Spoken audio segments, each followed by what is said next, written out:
Now, that was a pretty fabulous game there by CLG. Very fabulous, huh? Yeah, fabulous. That's the word I'm going with.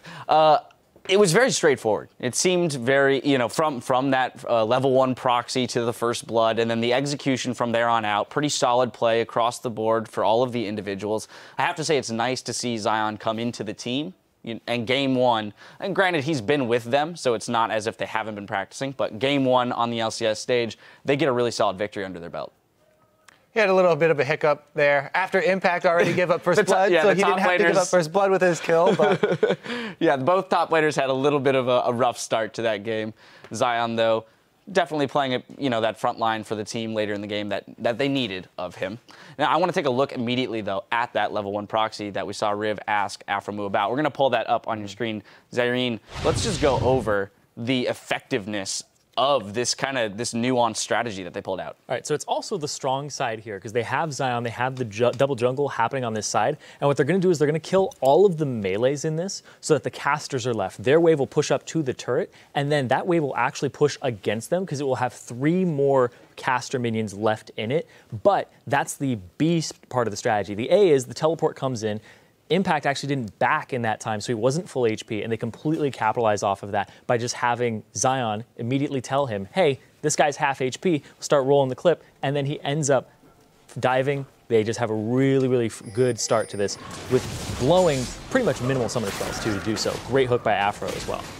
You have to say it's decently risky, too, to absorb that much damage at level 1 from minion damage. I mean, the double is just sitting there taking tons of minion damage. Well, plus, did you see the cheeky thing they did? He got a couple of Ren stacks on the Gromp, so he even got the heal from killing the Gromp as well when he pulled that off. So he got a pretty big influx of money. Not to mention the after effects here, as we already know. Yeah. Aframu with hooks after hooks. Of course, this hook was huge. As Aframu had said, they don't always come away from this level 1 strategy with the kill. So that was kind of the cherry on top. But that early turret damage, that definitely has to throw teams off guard. And that's the kind of ingenuity we're looking for in the early parts of the season when people are still trying to figure out patches. And when people are able to use new champions. There's so many different strategies that you can come up with when there's a champion as varied as Kalista with all these different mechanics. CLG came out with 2 different things this time around. Yeah, and I'm wondering how it would have played out if he had backed, gotten full HP, and then TP'd top.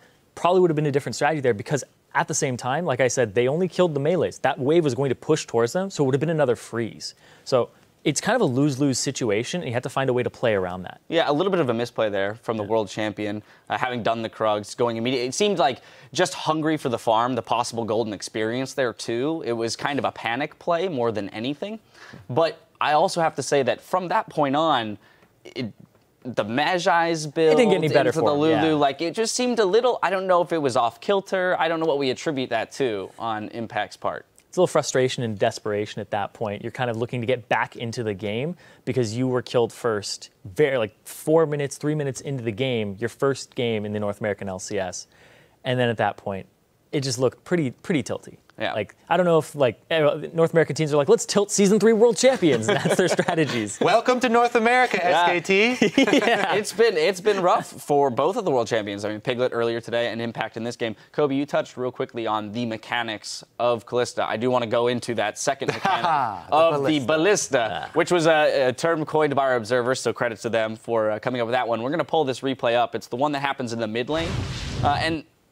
We're more just watching it because of its awesomeness than anything else. So not only does this play look cool, but actually it was necessary because Xiao Xiao has flash. So let's roll the clip and we'll see if this was just a regular hook, Xiao Xiao, the flash would take him almost back into his turret range. But here's the flash in, he gets the hook, Xiao Xiao would only go back to basically safety.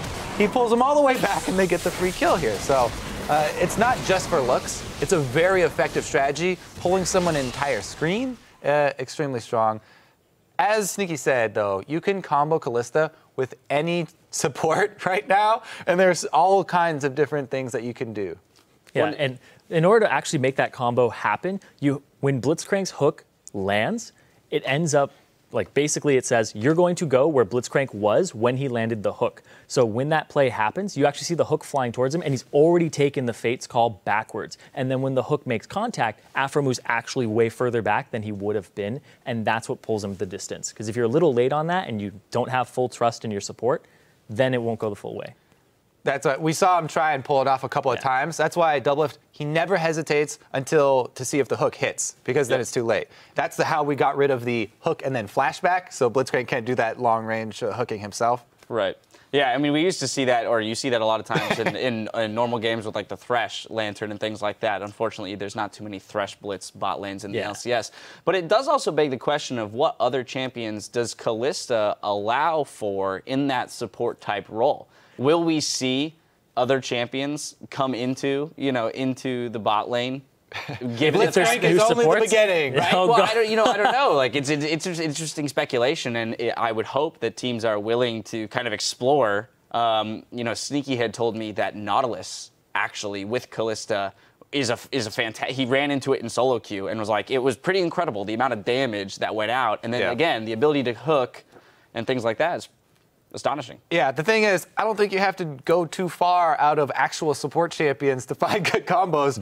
You throw Morgana in there, that's perfect. You get an extra initiation. There's so many different champions. Thresh obviously combos extremely well with her because they can both pull each other, save each other whenever anybody gets in trouble.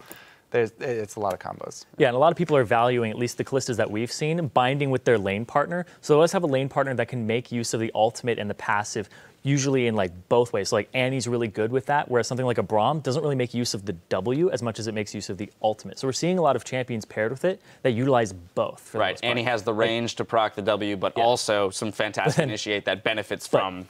Blitzcrank is kind of like, he can actually make use of the W a little bit because he pulls somebody in, and then it's guaranteed damage at that point. Fantastic. Yeah, absolutely. Now, that was a great win for CLG, coming out strong. Tip has a little bit of rethinking to do here. I mean, again, as Jat and Freak pointed out, Impact, fresh off the plane, they really haven't had that much time to get together, so there's no reason for anyone to condemn them as, a failure of a team here. But where should they be looking to make the quickest improvements? Communication. I think it's communication. They need to play together more because they need to get a feel for each other's play styles and what each one of them wants to do at certain times. Because there's 3 languages on that team.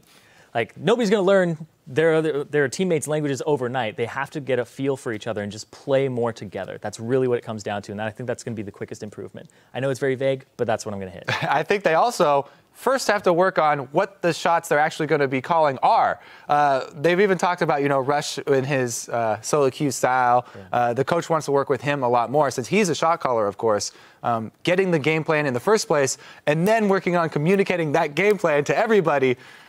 Then they can come together, Make their own language. I agree, there you go. It's going to be their own language. All right, well, TIP, they have some time. It's early in the season to kind of get things in order. CLG, though, looking strong today. It's going to be a pretty interesting game to watch tomorrow against Cloud9. We are going to step away for a minute, but don't touch that browser because Team Solo Mid are preparing to face off against Winter Fox in our 5th game of the day. The North American LCS continues after this.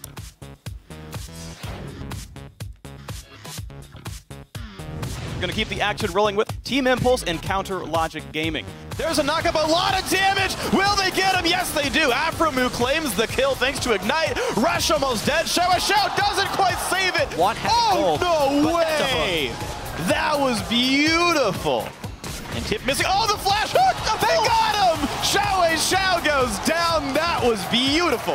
The ballista play pulled off. And there we go, the flash hook. Yep, they got him. Xiao flashed away safely, but in comes Sion and Jarvan. He popped the ult for that one. CLG with a nice win over Impulse.